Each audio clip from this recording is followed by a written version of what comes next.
Interlude. Marie stands center stage in Dr. Fisher's office. A postal officer with poor pronunciation enters with a satchel full of letters. Mary Knight? Yes? Here you are. The postal officer gives her a letter and promptly exits. Marie opens the letter. She looks around her, ensuring that she is alone. Dear Marie Knight, congratulations on your nomination to the waiting list. The waiters would be honored to learn more about you.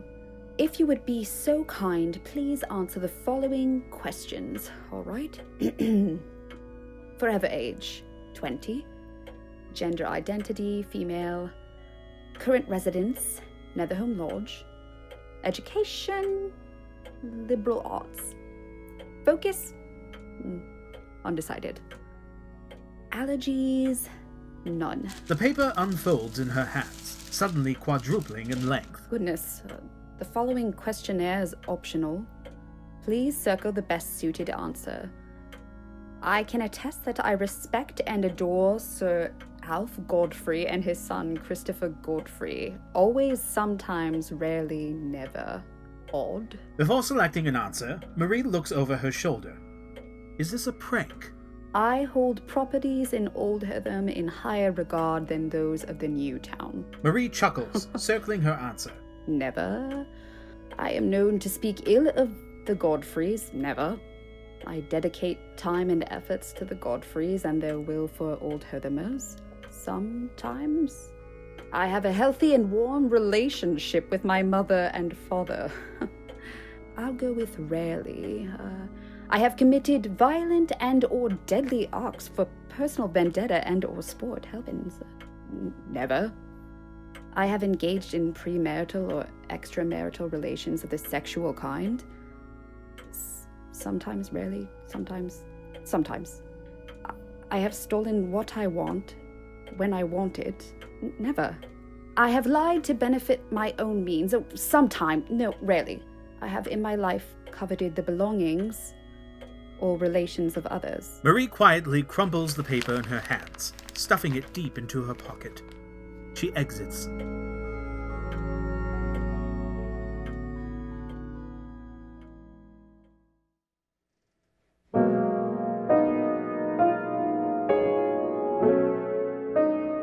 Act 3, Scene 1. How Bernard and Marie plan for the future, and how Bernard received his hearing in court.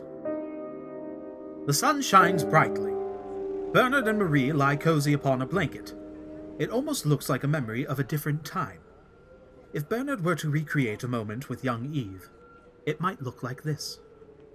Distinctly, there is no birdsong. A balcony. Really? Why not? Seems expensive. And maybe a little...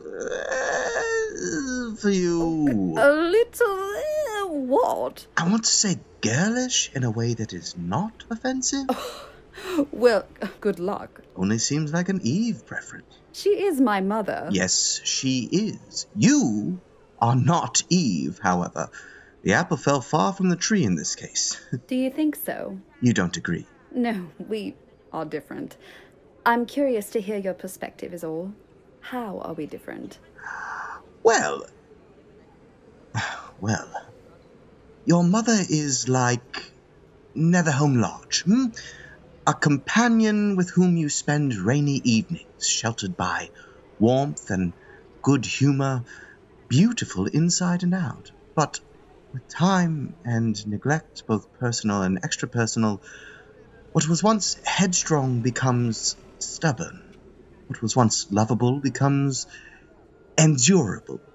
That's terribly critical. It's more concern than criticism. And you aren't concerned for me, then? No, Marie, for you are the sunlight that streams through the windows of the lodge and the wind that whispers through its battered walls. You're not tied down to any one place or person, meandering like a spirit through the fragmented people around you. You touch everything. So am I the sun or the wind? I studied the classics. I did not write them. I'd still like a balcony. I can see it. Marie, dark hair and rosy cheeks, looking out over her new gardens from the balcony, a day's paper and a cuppa in her hands, dogs running about the yard. Dogs? Cats. Cats. Domestic, well-behaved cats running about the yard. Maybe a child to pull at their feline tails. No, I don't want children. You don't? No, Why? I don't want to be a mother. You'd be a wonderful mother. Anyway, it's not possible to create life here. Who knows? The new town is full of possibilities. You could meet a nice bloke. Maybe the science is more advanced, or perhaps adoption is in the future for you. I am certain that there are lonesome children who... Bernard, I don't want to meet a nice bloke.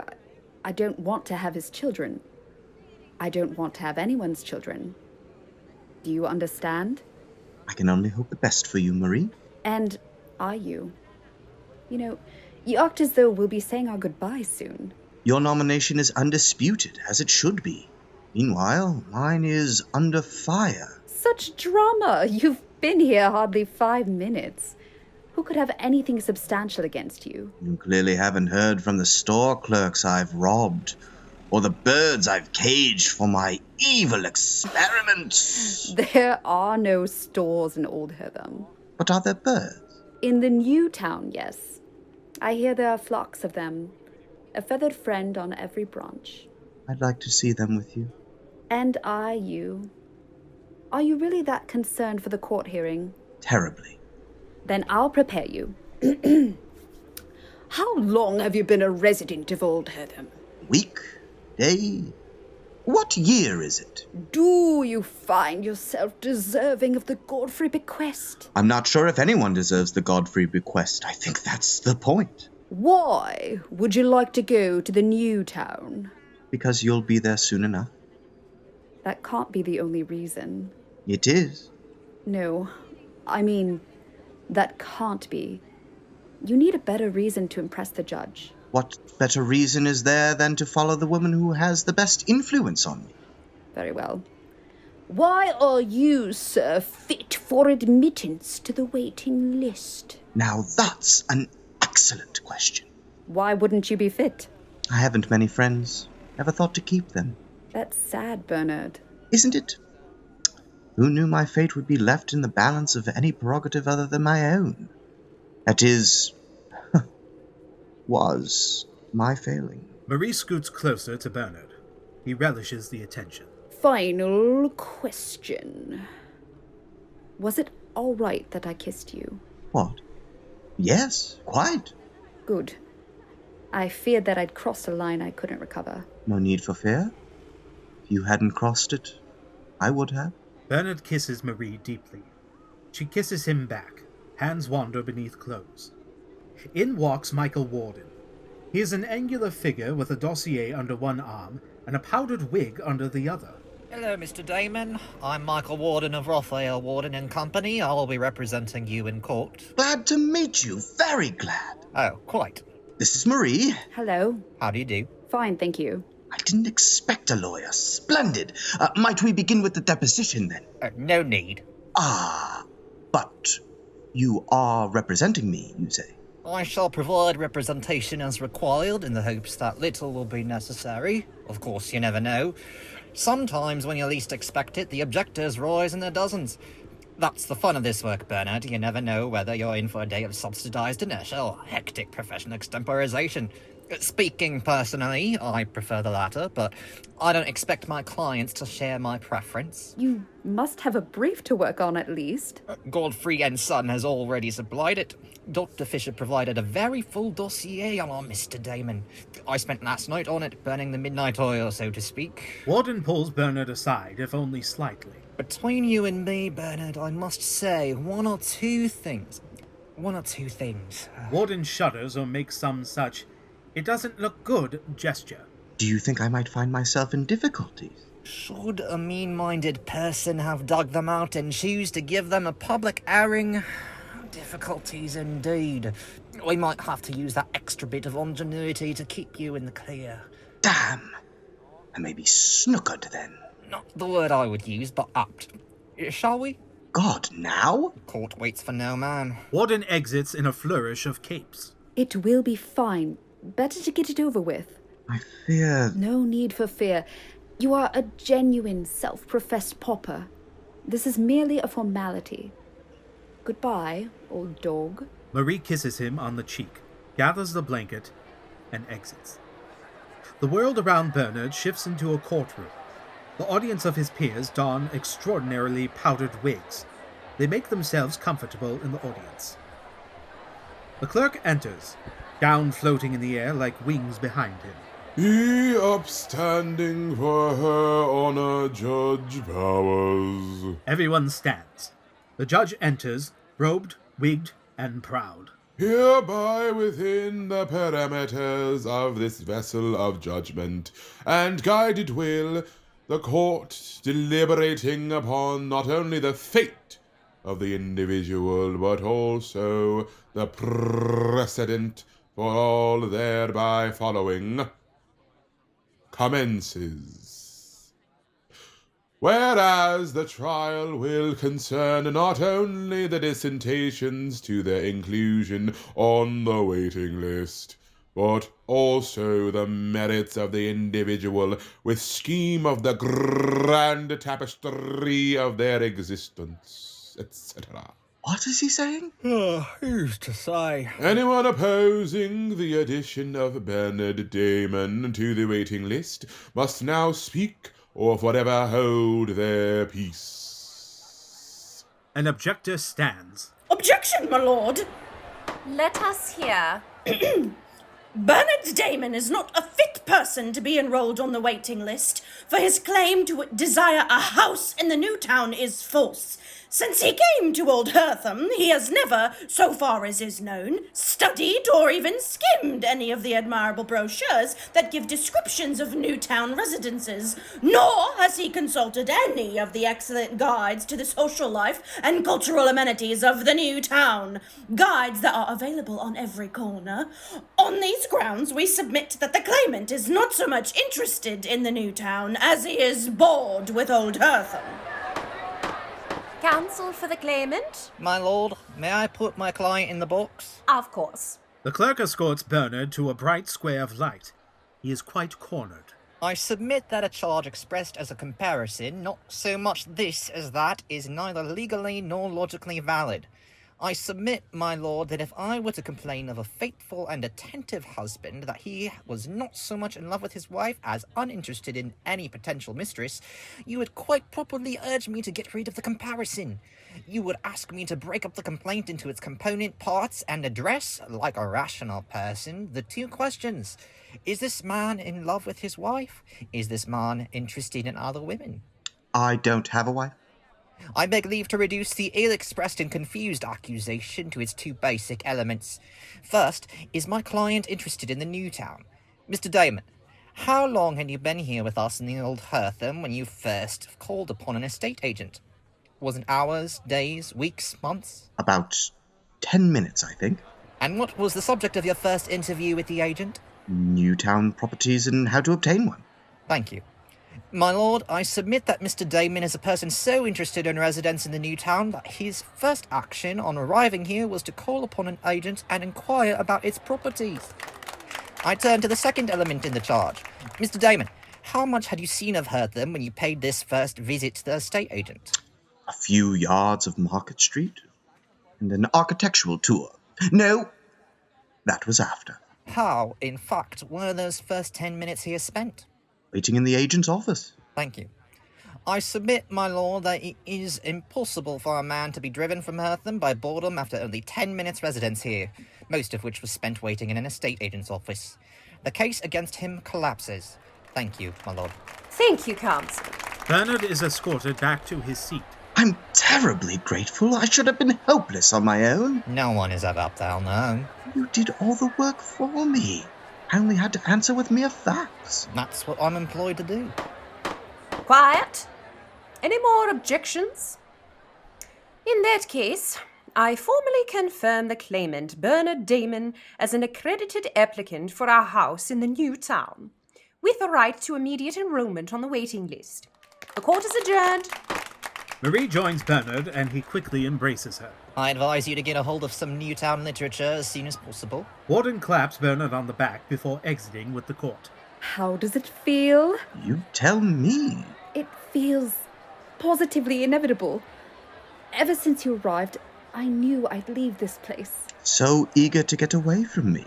I knew we'd leave. The postal officer enters with a satchel full of letters. Bernard Dayman?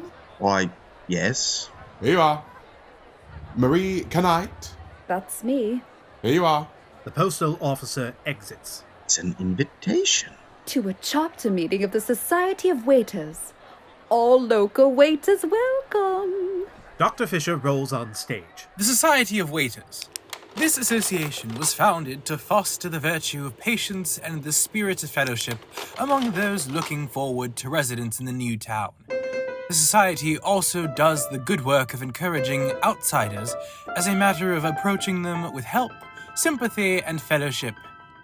The Society also runs a publishing business that specializes in literature about the new town and its inception, history, personalities, and present social and cultural life. How perfectly speedy. Refreshments will be provided. Dr. Fisher rolls off stage. It sounds nice enough. Are you going to go? Of course. So are you. Well, then I shall be the most untutored waiter present. A dumb waiter, then. That can't be the official term.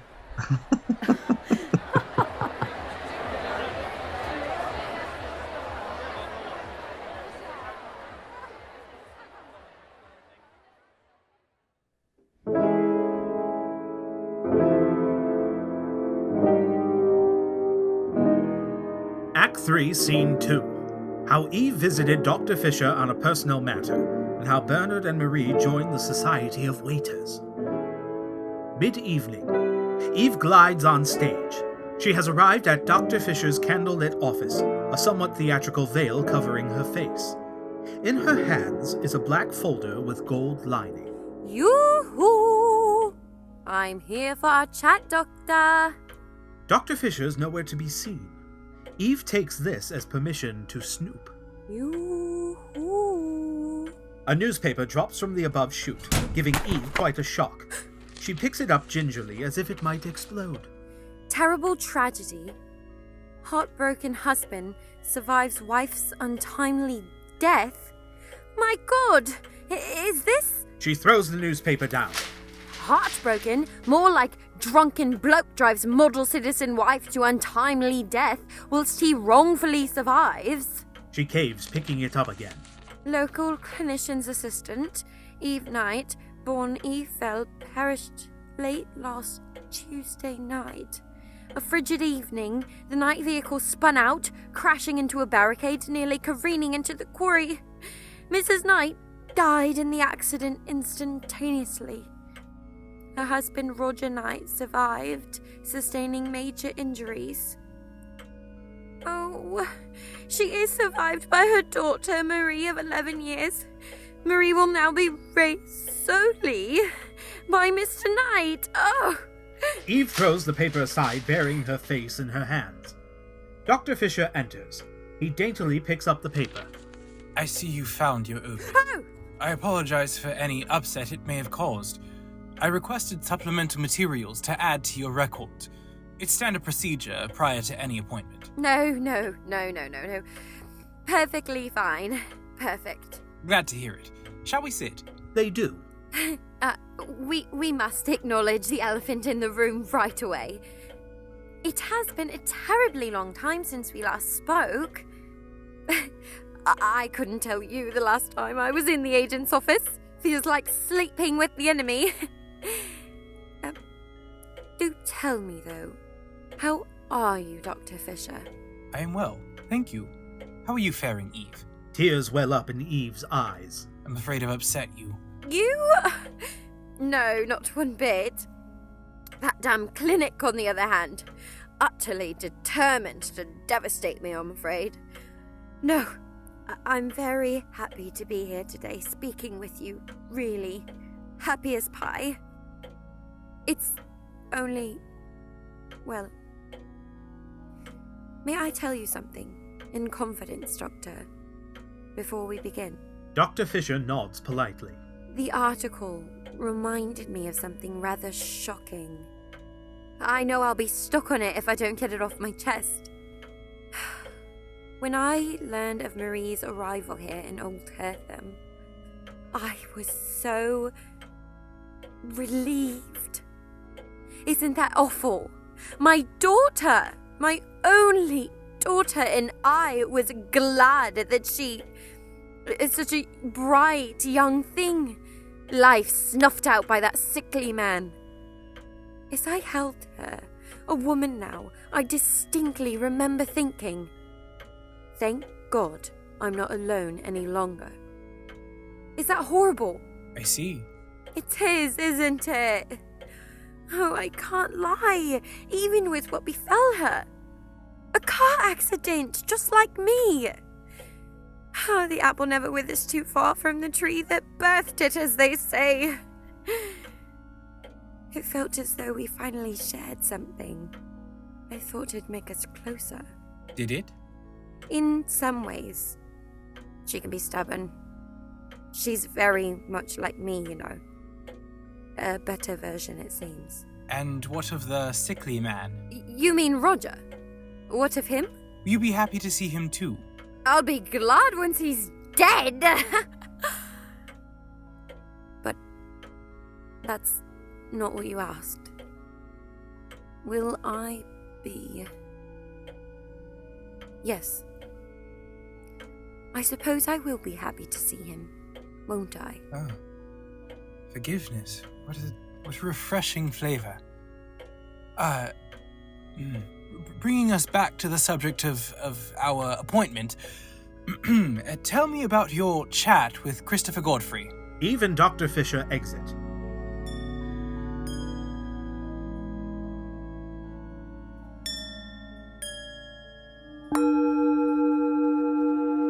The waiters enter in single file. Each has a white cloth draped over an arm. They all wear the same gold pin. One waiter distributes programs, outlining the meeting schedule and detailing lyrics to the society's songs. The head waiter stands center. She rings a tiny, infuriating bell. Why are we waiting? We are waiting for Holmes. Why are we waiting? We are waiting for food.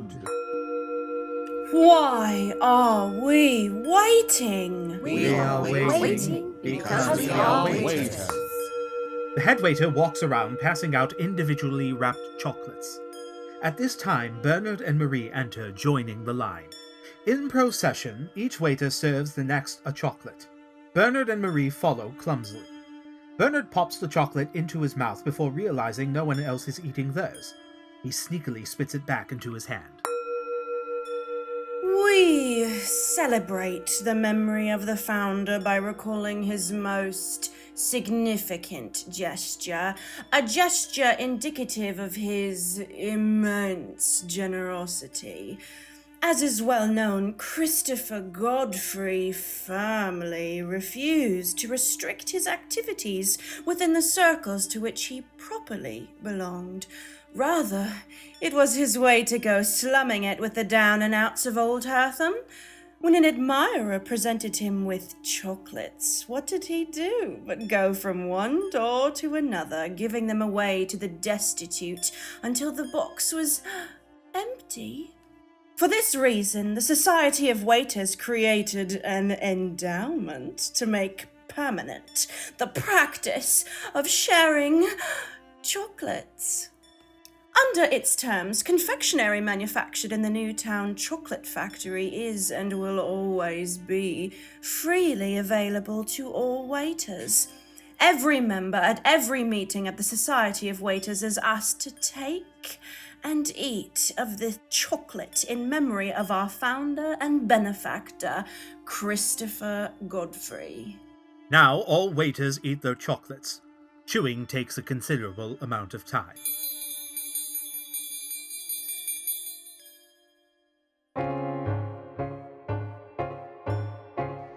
I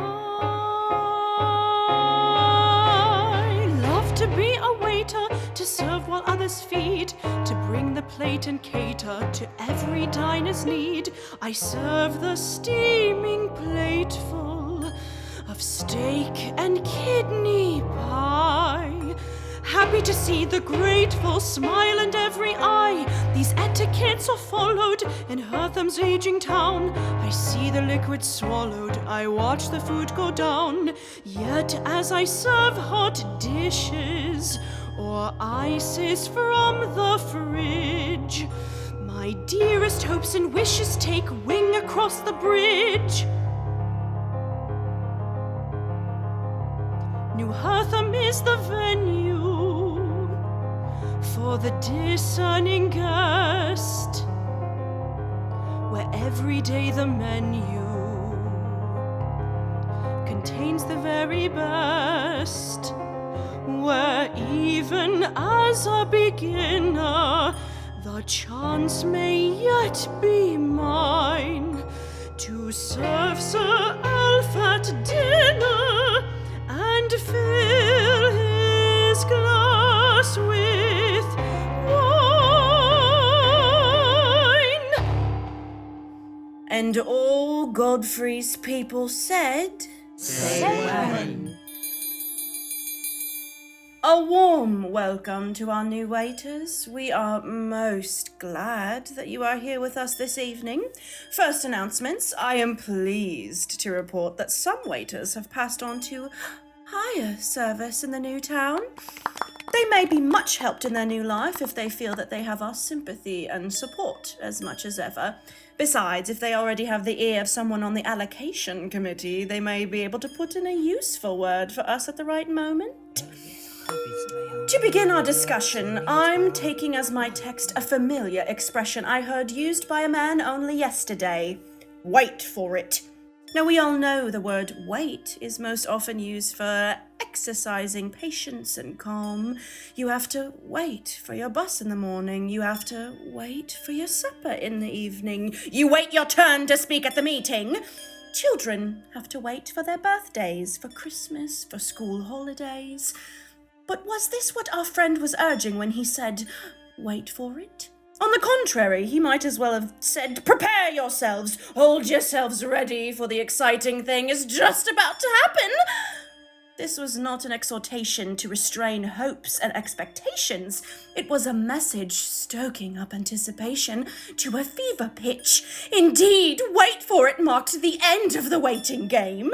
This is a parable of what it means to be a waiter. We wait in the sense that we must be patient and calm, trusting quietly in the promised security of eventual residence in the new town. Yet, it is also our duty to wait for it in the opposite sense. We must hold ourselves in readiness. We must be poised in eager anticipation of the delight awaiting us when the call comes. Lately, there has been a good deal of criticism in the press regarding our attitude as waiters. They say we gather together to eat chocolates and drink coffee while floors are rotting under people's feet. It is true that we do. That's what chocolates and coffee are for. Bernard and Marie wait for the punchline. You cannot prop up floorboards with chocolate and cure dry rot with coffee. I may also add that I have not observed any notable abstinence from either among the critics of our society. The ignoramuses who believe waiting is some self-serving game of pretend. Rather, it is the act of service that imbues our society's ceremonies. We serve one another by waiting on our fellow waiters whenever we meet, proffering food in humility each to each. I would invite our critics to chew on that. I move to open the floor for discussion. Mum, I would like to raise a very topical issue. I had a long argument with a neighbour of mine last week. He complained that we in the society use a vocabulary instead of concepts that no longer mean anything to those outside. For instance, he said, take the business of calling yourselves waiters. Sure, we all vaguely remember being waited on in restaurants and cafes, but in Hertham, you'll never meet a true waiter. What's the alternative? Self-service, like at the petrol station? That's besides the point. His argument was that we cannot get in touch with people if we talk what to them is mumbo-jumbo. We cannot continue to use images and symbols that belong to ancient history. Perhaps we should overhaul some of our imagery and try to express our message in contemporary terms. Contemporary? Oh, I hope we don't start using tricky abbreviations. You know, if you sound it out, the letter W has more syllables than simply saying waiter. Right. And then what's the point? Where does it end? Averse opinions are only natural. We must see them as opportunities to drive our message home. Is that not also our duty as waiters? God, another? Quite a few more duties than originally advertised. What a fine note on which to end tonight's meeting. We can take that thought away with us for quiet reflection and reconvene next week. Let us sing.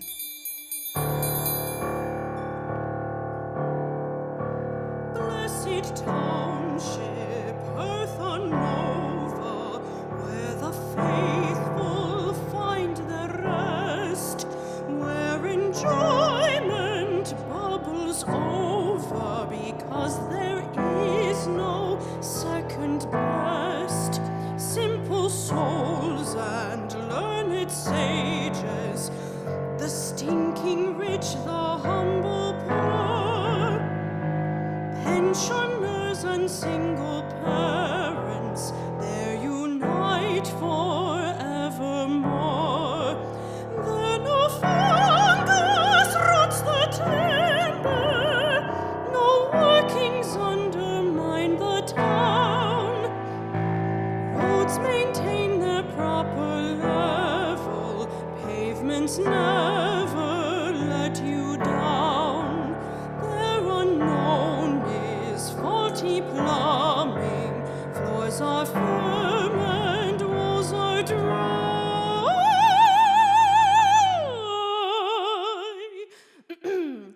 Hail the end of worm and beetle, falling slates and DIY, air-conditioned central heating, double glazing, parquet floors, ensuite bathrooms, fitted kitchens, lodges with sliding doors.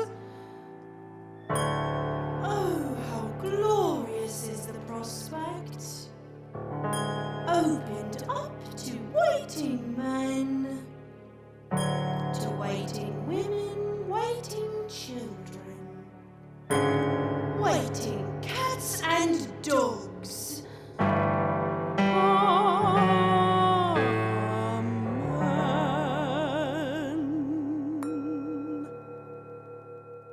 The waiters exit in single file. Bernard and Marie walk down the road, burdened with readings such as The Waiter's Progress, The Old Man and the New Town, Mere Newness, and Godfrey and the Chocolate Factory. May I help you with those? I'm fine. I thought I could take your hand. Then maybe we should not have burdened ourselves so. That was... Not what you were expecting. Was it what you were expecting? I don't know what I was expecting. Are you all right, Marie? Are you? Quite. Quite. It's as though a bit of sunset was left behind. The sky there seems to speak of something that has gone. Or something to come. Something good? Marie halts in her tracks, squinting ahead. After a few steps, Bernard turns back. What is it? Netherhome. That's the lodge. Yes? It's on fire! Bernard, the lodge is on fire! Marie drops all that is in her arms and rushes off. Marie, wait! Marie!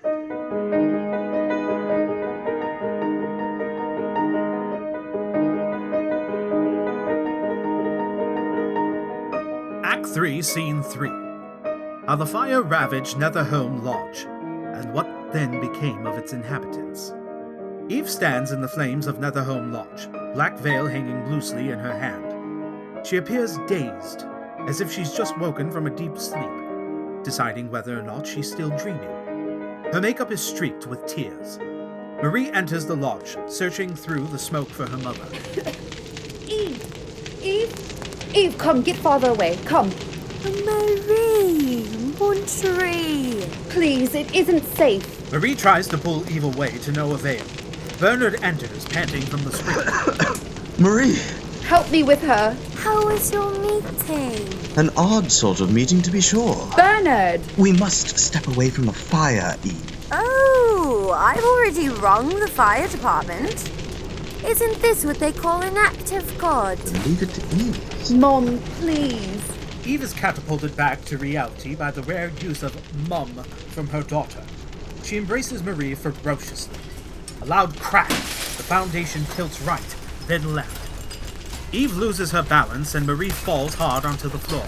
Bernard helps her to her feet, and the three make their narrow escape.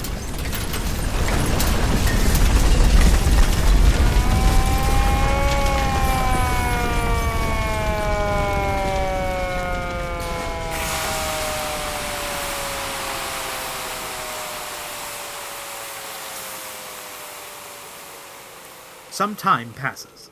The fire is but a faint layer of smoke now. A firefighter enters, inspecting the damage. Eve, Marie, and Bernard follow from a distance. Again, Eve wears a heavy woolen blanket about her shoulders. Marie walks with a slight limp. They are all dusted with soot. I can't think of how it happened. I've always been so careful. None of us smokes. Hasn't been a match struck in there all day. Well, I can tell you how it started. One look was enough for me. You've got a rotten roof, haven't you? We had yesterday. I'll tell you something else you had. Rotten wiring up there. Isn't that right? That's the nicest little combination you can have. Rotten wood with rotten wiring and nice cozy little roof where no one can see what's happening. Schwoof! Up she goes. Happens somewhere every day. But it was quick. One moment of a smell and crackling overhead, and then the next it was like this. Shall I tell you why? Blind us with enlightenment. You see that hole in the roof? Yes, that's where the slates fell. Bob's your uncle. What do you mean? Draft. That's what I mean. Draft. There was just enough of it. The wiring burnt through, and then the wood caught. Not too much and not too little. Might have smoldered and gone out. Might have smoked until the lady noticed and called us. We could have put it out then easy. But it didn't just smolder. It didn't just smoke. It flamed. Like a built-in fireplace, that hole. It might have been all specially designed. Whoever left you with that left you with a load of trouble. Perhaps it was the job for a fix-it man then, wasn't it? Woohoo! Yes, specially designed. Fireplace in a roof. Brilliant. The firefighter exits. Of course, I am terribly sorry. I've something to tell you. Both of you. I've changed my mind. I've decided that you're right. About which part? You can't make a permanent home here in Hertham. You're up against too much. It all started this morning. They brought poor Professor Simpkins into the hospital in a terrible state. She's had a complete breakdown, and she won't have anything to do with any of the doctors who want to help her. She went on and on as if she was still on stage. The sight of it shook me a bit and prepared the groundwork, I suppose. Then, watching these walls peel away into ashes at my feet, well, you can't go on pretending a place is just the same when it changes before your eyes. It's changed too much. I've changed too much. Oh, be proud of your mother. I even visited your agent friend. He tells me you've been doing wonderful work for him. Dr. Fisher said that. I suppose I'll have to get on that waiting list, won't I? I'll be your first referral. And I your second. You're both terribly thoughtful. Eve draws them into a clunky embrace. Marie breaks away. Perhaps some stationery survived the fire. Marie exits. Bernard and Eve stare at the remains of Netherholm Lodge. What a disaster I've brought upon us. No, Eve. You created a beautiful life here. And if that wasn't enough, you shared that life with an old friend who will be forever indebted to you. Suppose now it's a bit of a waste. Hardly. The walls still stand. The lodge took most of the heat in the garden. The summer home was untouched. Untouched, but for the smell of scorched earth. We'll get by. I will find another room and board in the meantime, and you and Marie can move into the summer home. Oh, please. We'll all be in Newtown soon enough. Until then, you better stay in the summer house, where there's a roof over your head. A battered one, to be sure, but a roof all the same. And some desperate souls will be glad to call her home once we're all gone. Do you think she's still enough for desperate souls? More than. Eve hums in agreement, staring wistfully at what's left of the lodge. Bernard stares at her the same way. I'm sorry I was so thoughtless. Which time? When you meant to revisit the past. I was unkind. Apology accepted. Bernard kisses Eve on the cheek. She resolutely detaches from his embrace. I appreciate it, love, but I think you should reserve your kisses for Marie. Am I a monster for having loved both night women? Oh, Bernard. Monster assumes far too much ferocity, no. You're just a confused old man. Isn't it funny? I see you now and I think of him. I wonder where he's gone grey, which smile lines deepened with age. For a long time, I was very angry at Roger for sending me here, all by my lonesome, separating me from my daughter, from our life together, as complicated as it was. I know I did love Roger, more than I thought I'd love any human soul ever. He's Marie's father, after all. But I'll never have those years with her that he had. I'll never know what I missed. At least I can be sure of one thing. What's that? If he goes on driving, it won't be long before he's right here with me. Eve exits. Marie re-enters with scraps of burnt paper. I'm afraid most of it is Arsh now. Where is she? On to collect whatever memories remain, I suppose. There's not much to collect. I've been through it. Well, you know Eve, ever the soft one. And am I hard? Why, no. My mother is very strong. As are you. Speaking of your mother, I believe she's just given us her blessing. Golden handshake, so to speak. How thoughtful. She explicitly gave me permission to kiss you. Virtually ordered it. I'm overwhelmed. Bernard wraps his arms around Marie and kisses her. She doesn't respond. What is it? Does this feel right to you? Living honestly isn't a matter of right and wrong. It's a matter of getting to know who you really are. Now, who's been telling you that? Professor Eve Knight. He leans in to kiss her again. This time she stops him. Does this feel right to you? It feels as if we've been exposed. Exposed? We helped each other along the way, yes? Passed life's greatest test together. Always teacher's favorite. I need time to think, Bernard. Let's speak of this when we're not standing in the ashes of my mother's home. Please? Bernard nods reluctantly. I'll be visiting Dr. Fisher in the morning to ask if he has any parchment to spare. I'd hate to waste any more time and have her change her mind. Will you join me? Certainly. Very well, then. She leans in to kiss him cautiously, kissing him chastely on the cheek. Bernard watches her turn. Marie, your foot. From where you fell, you're bleeding. Bernard pulls his handkerchief out of his pocket to offer her. Oh, I'll take care of it. I don't want to bleed on your hanky. Marie exits. Bernard pockets the hanky. He follows, disenchanted. Eve re-enters, this time carrying a single charred teacup. She enjoys a moment in the house alone. The moment is unceremoniously interrupted by our favorite postal officer. Evie Knight? She nods, perplexed. Here you are. He hands her a small white letter with golden edges before he exits. It's a peculiar thing, like a fragile bird in her palm, so she handles it with care. When she reads the contents, there is light all around.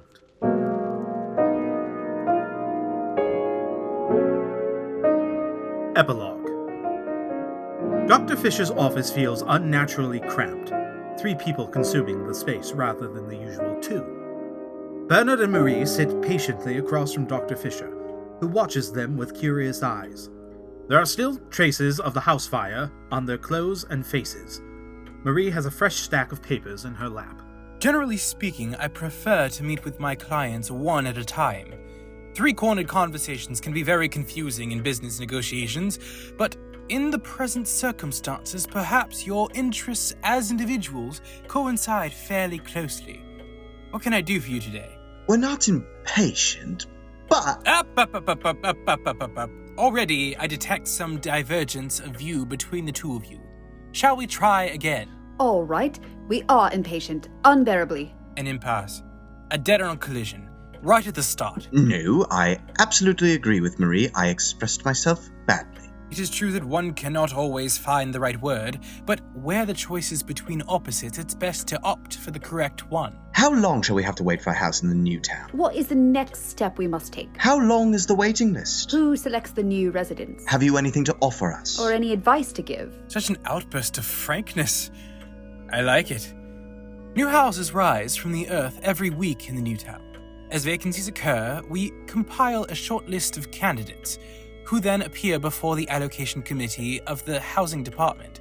The committee studies every case carefully and takes the maximum precautions to ensure that justice is done. There is not the slightest possibility that any case containing the faintest trace of pretense or charlatanry will ever get past the committee.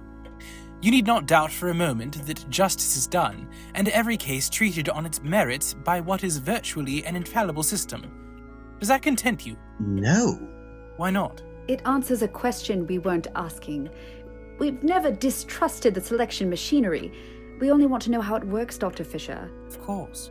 To be blunt, it's an elaborate point system. So we are given points for... Oh, there are innumerable categories.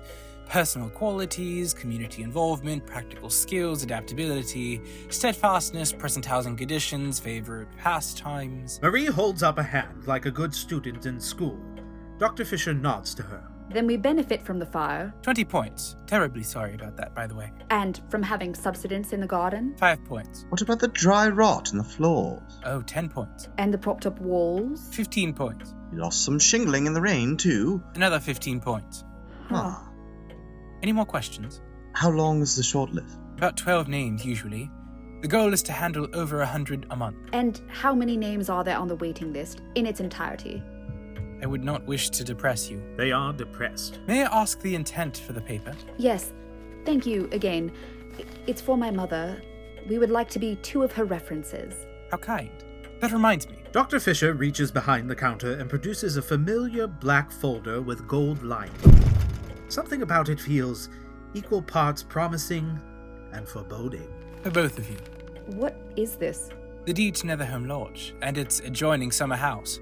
What wasn't burned, at least. Signed and sealed by your mother. What? She was in only yesterday to finalize the details. Yesterday? While we were at the meeting. I'm sorry, I'm confused. Why would she give us the lodge? She told me she was feeling... how do you say? Like a third wheel? Oh, no. Strictly speaking, I didn't ask many questions. It was none of my business. You're right about that. We've made her uncomfortable. I cannot say for certain. She assured me that there was no question of her being pushed out or encouraged to make this decision by some attitude of yours. It was her own wish to leave the cottage to you. But where will she go? She's determined to make it on her own for a while. And what if I refuse it? I'm afraid it's already done. Eve has the right to dispose of her property as she wishes. Can't imagine what put such an idea into her head. I can. Just before she came to me, she called the Christopher Godfrey helpline. Eve appears in a spotlight across the stage wearing her black veil. A phone is tucked anxiously against her ear. She's the image of a film noir heroine. Hello? Hello. You've reached the Christopher Godfrey helpline. Thank you for calling. How may I be of service to you? Press 1 for the good news. Press 2 for housing allocations. Press 3 for intercessional requests. Press 4 to hear the recorded message of the day. Press 5 to be connected to... She hurriedly presses 4. And without pretense or affectation, Christopher Godfrey gave all his chocolates away. Lights dim on Eve. She exits. In summary, she won't be needing those references. Why not? As a Hertham householder, Eve was making what is technically called an act of total voluntary dispossession. She had unwittingly qualified herself for a very special award under the Godfrey bequest. You remember the bequest, Bernard. Just like your case, Eve short-circuits any further collecting of references. She's already on the waiting list. More than that, she is immediately awarded a card with full points, formally signed and sealed by Sir Alf Godfrey, Christopher, and the company secretary. Your mother has achieved a direct passport to a house in the new town. Isn't that wonderful? Yes. Wonderful. What do they say in Latin, Bernard? Factis ut credum facis? No need for words. Trust deeds. Precisely. Couldn't we too dispossess the lodge? Half of it is burned to a crisp, so we wouldn't want to have it. Of course. Eve was totally oblivious to what she stood to gain. For once, your fatal flaw is not ignorance, Bernard. Right. If you happen to see her before she departs, you will have to congratulate her on her acquisition of a new home, just when you will be receiving best wishes on your own. It will be the occasion for some kind of celebration. The buzzer tones. For once, Bernard does not flinch. Marie winces at the sound, as if she's battling a terrific migraine. Now, I must ask you both to be on your way. The prospective tenant has just arrived, and I must be ready for the interview. Dr. Fisher looks out the window, adopting a wide smile.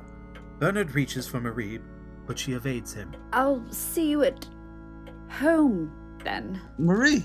Marie exits in a flurry of loose papers. Bernard attempts to tidy the mess. That's quite all right, my good man. Your work here is done.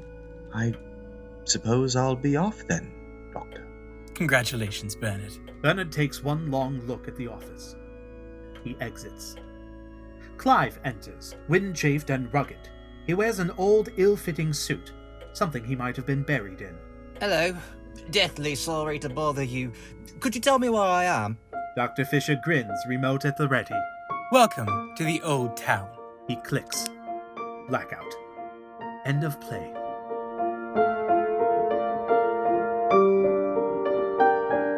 Hertha Nova was written by Rachel Borgo and directed by Stefan Roseen, with original music by Dominic Vincent Alicia. Voice talents were provided by Nick Strauss, Victor Lopez, Keaton Stewart, Kayla Belec, Riverside Denman, Emma Smart, Isaiah J. Williams, Stephanie Lewis, and Jim LaPietra. The Impostors Theatre Company stages stories at the crossroads of retrospect and innovation, where the fantastic collides with the everyday. In order to better our discourse, our relationships, and ourselves, we aim to inspire an urgency for the arts through the power of theatre. If interested in finding out more about the Impostors, you can visit our website at theimpostorstheatre.com. We'd like to thank you for listening to our story and embracing the art of pretend. Sincerely, the Impostors.